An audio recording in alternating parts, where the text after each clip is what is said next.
The instructions in the last video will help you to start experimenting with your own smoothies and feeling the health benefits of getting more vitamins and minerals for yourself. But there are also a number of other things you can do to make your meals that much tastier, to make them that much more fun, or to save yourself time. Here are some tips.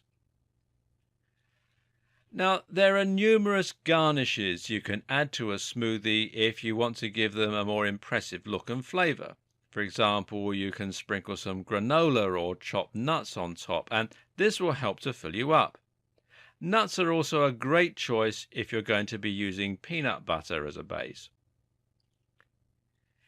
If you feel like your smoothie isn't sweet enough, you might be tempted to add some sugar or a sweetener or syrup.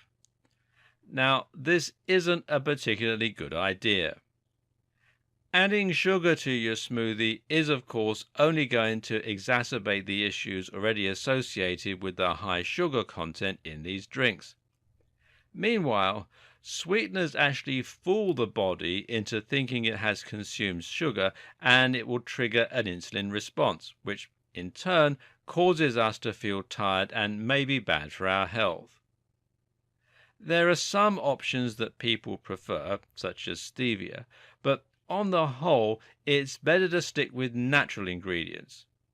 Just add more of the sweeter fruits and maybe consider using some honey. Honey actually has a ton of benefits and is great just before bed.